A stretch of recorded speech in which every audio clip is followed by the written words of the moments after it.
tahu cara mengisi formulir 1771 lampiran 4, PPh kurang bayar atau lebih bayar jika ada, dan angsuran PPh pasal 25.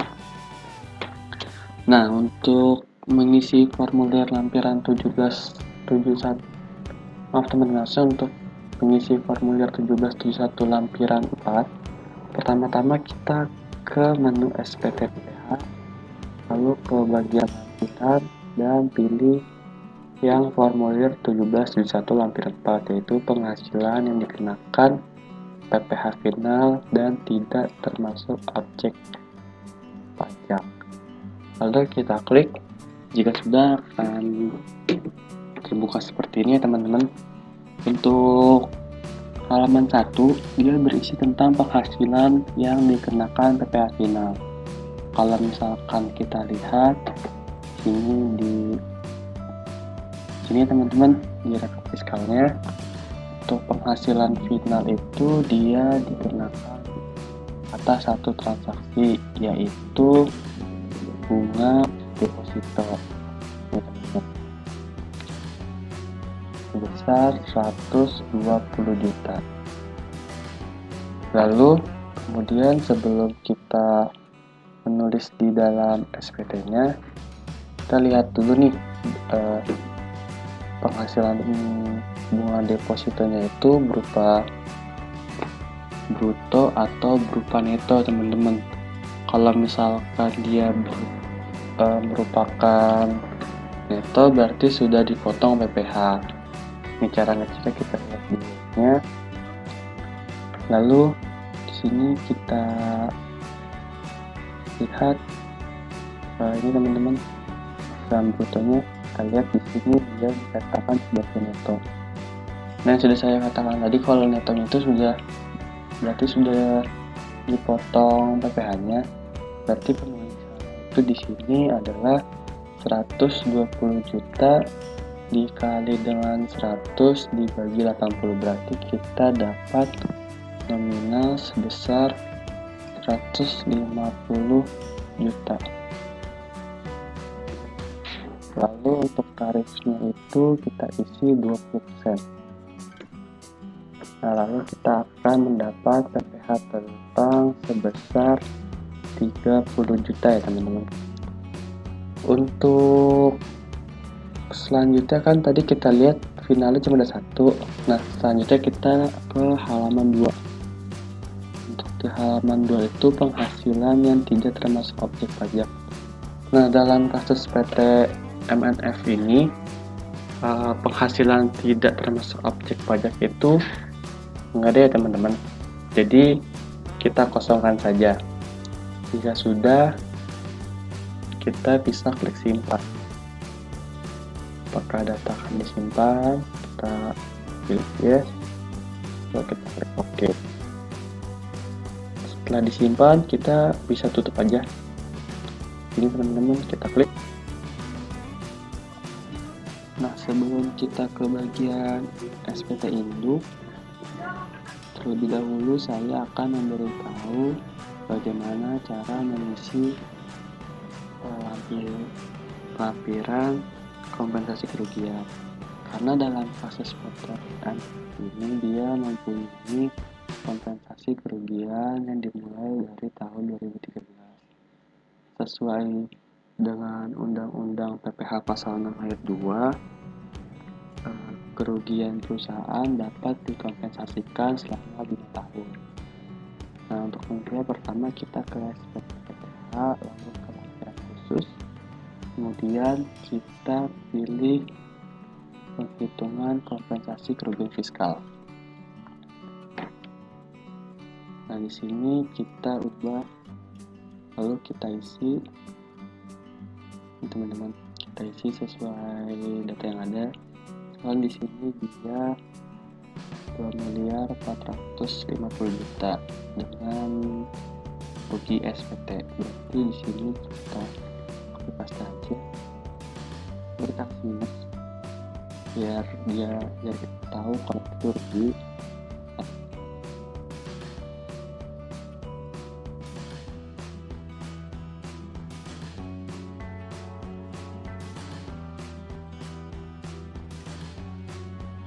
Nah, jika sudah, kita klik simpan. Data berhasil disimpan. Kita klik OK. Ini kita tutup. Nah, di sini kan dia masih ada kompensasi kerugian sejumlah 2.105.000.000 pada tahun 2020. Lalu saya akan lihat kesempatannya menghitung kompensasi kerugian. Nah, ya ternyata sama teman-teman. Kita lihat lagi PT. Jika sudah sama, kita bisa klik simpan. Apakah data akan disimpan? Yes. Oke. Lalu jika sudah, kita tutup. Nah, berikutnya saya akan memberitahu cara masukkan SPT induk. Kita ke menu SPT PPH, lalu kita pilih SPT PPH wajib pajak. Lalu kita disuruh mengisi pembukuan dulu teman-teman. Misalkan kayak dia itu melakukan audit atau tidak. Kalau misalkan dia tidak melakukan audit, kita klik tidak. Lalu kalau misalkan dia melakukan audit, ini ada tanggapan itu. Terus ini ada nama faktor akuntan, ada kalau ada apa dikosongkan. Lalu kita lihat dulu ada kasusnya yang dibuat untuk PT MMF ini. Dia tidak melakukan audit, ini kita tidak diaudit. Lalu ini kita bisa kosongkan. Untuk nama kantor konsultan pajak kita bisa lihat di sini. Nama kantor konsultan pajak Puji Johan Adi dan rekan. Kita copy paste aja. Lalu NPWP NPWP kantor konsultan pajak kita copy paste lagi.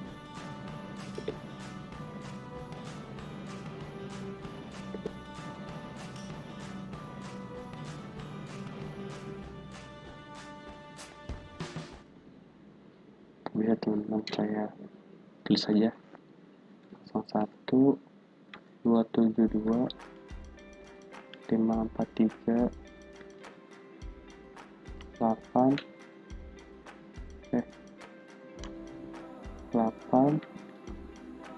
220 000. Nah, untuk nama kantor untuk nama konsultannya pajak, untuk nama konsultan pajak ini ada Bapak Johan Utomo. Lalu kita paste lagi aja. Lalu untuk NPWP nya karena takut error lagi, mending saya ketik lagi aja teman-teman. 01 403 402 3725 3725 3725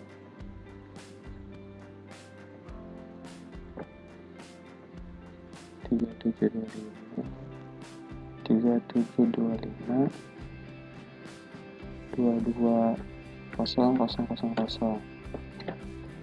Sudah, kita ke bagian AC. Nah, untuk di bagian AC di sini penghasilan netonya sudah masuk dari ini teman-teman. Dia sudah ada yang sudah ditambahkan dengan dividen dari luar negeri. Itu yang ini. Kita lihat. 8347 864 21. Benar ya teman-teman, udah sama. Lalu kemudian di sini ada kompensasi kerugian yang sebelumnya kita masukin sebesar 2.105.000.000. Lalu di sini ada PKP. PKP ini kita lihat apakah sama juga.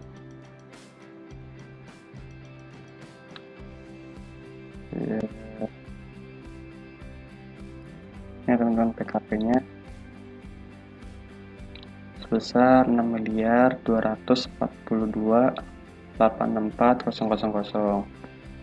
perlu digarisbawahi teman-teman, ini untuk PKP itu 3 digit belakangnya harus dibulatkan, makanya di sini saya kurangkan 101.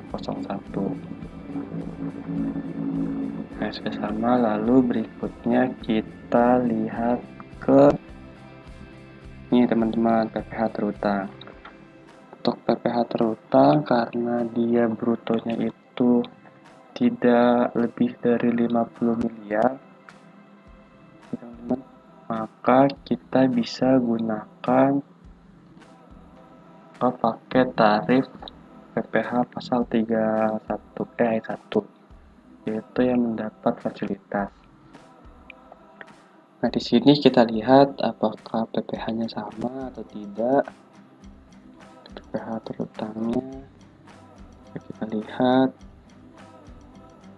di sini, dia PPh terutangnya adalah sebesar 1.483.703.803, sedangkan di sini besar 1.480.366.794. Nah, kenapa berbeda? Karena untuk brutonya di sini itu saya tidak menggunakan yang 46.679.989. Kenapa?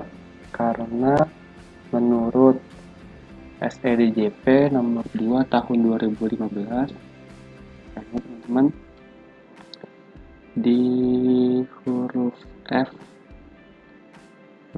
nomor 2 yang D, peredaran bruto sebagaimana dimaksud pasal 31E ayat 1 Undang-Undang Pajak Penghasilan merupakan semua penghasilan yang diterima dan atau diperoleh dari kegiatan usaha dan dari luar kegiatan usaha, setelah dikurangi dengan retur dan pengurangan penjualan serta potongan tunai dalam tahun pajak yang bersangkutan, sebelum dikurangkan biaya untuk mendapatkan, menagih, dan memelihara penghasilan baik berasal dari Indonesia maupun dari luar.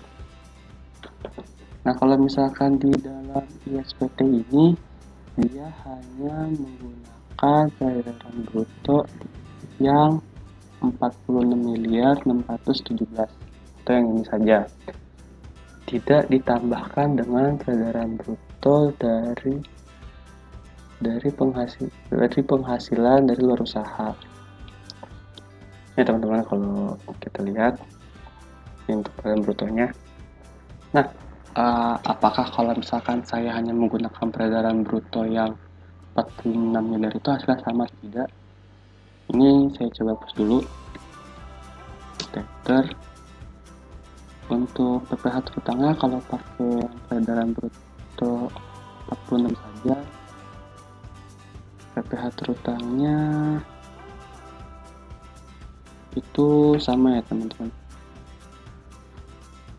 1.480.366.794. Nah, tapi penghitungannya sebenarnya itu yang ditambahkan dengan penghasilan dari luar kegiatan usaha, makanya di sini harus kita tambahin.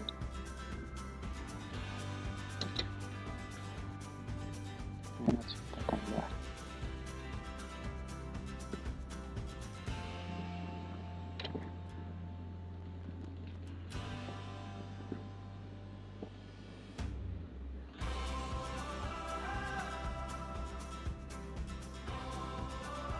Kita tambah ini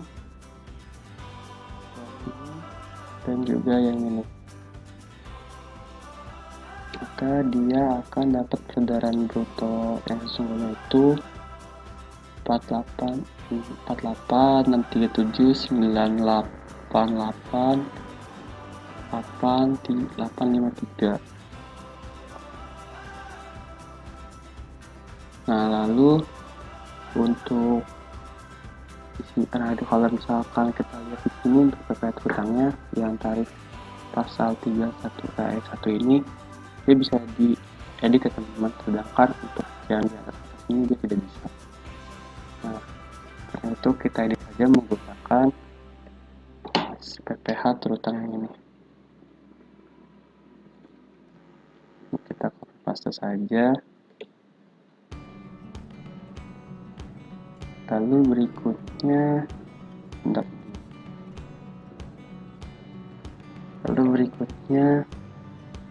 ada pengembalian atau pengkredit atau pengurangan kredit pajak luar negeri, itu dia nggak ada, 0.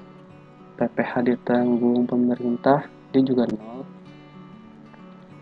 Lalu berikutnya kita ke bagian CD. Di sini ada PPh pasal 25 bulanan dan STP PPh. Nah, teman-teman, kalau misalkan kita lihat lagi di sini, saya sudah menghitung PPh pasal 25. Itu kalau dijumlahkan sebesar 200. Nah, untuk PPh per bulan di sini ada kesalahan di mana kalau kita lihat di Word ini, dia yang 14 jutanya dikali 3 sini dan 18 juta 7. Kita benar dulu, maka dia akan mendapatkan hasil sebesar 168 juta. Lalu dari sini kita pindahkan ke teman-teman PPh 45 bulanan. Berikutnya STP PPh itu dia sebesar 36 juta. Jujur ya, pasal itu dia sebesar 30 juta.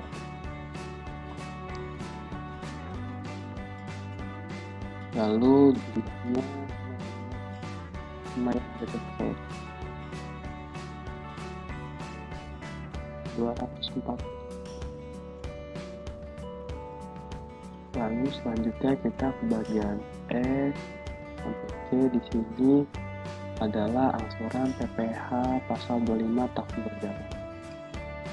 Lalu untuk pengisian hitungannya kita pakai ini.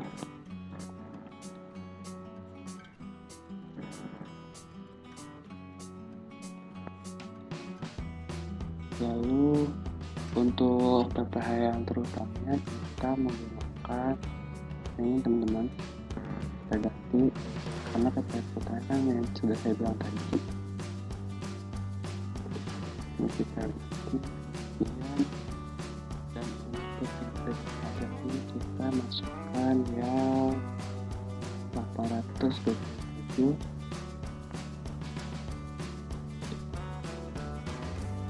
Lalu di sini penghasilan tidak termasuk objek pajak tidak ada. Lalu untuk penyataan transaksi dalam hubungan istri dua wajib mengajukan khusus 3A 3 ya, tidak ada. Lalu jika sudah, kita ke bagian H. Nah, untuk bagian H di sini akan saya checklist yang laporan keuangan. Lalu untuk tanggal lapor SPT kita maksimalin aja, yaitu 4 bulan setelah pajak. Berarti di sini kita pakai tahun 2019 bulan April tanggal 30. Jika sudah, kita klik simpan. Data berhasil disimpan. Jika sudah disimpan, kita bisa klik tutup. Nah, lalu untuk pembuatan SSP PPh badan, CSV, dan pelaporan perangkat pada DJP akan saya kasih tahu di video terakhir, yaitu video terakhir ya teman-teman, yaitu video part ke-7. Untuk video part ke-6 mungkin sampai sini dulu. Jangan lupa like dan subscribe ya teman-teman. Dadah.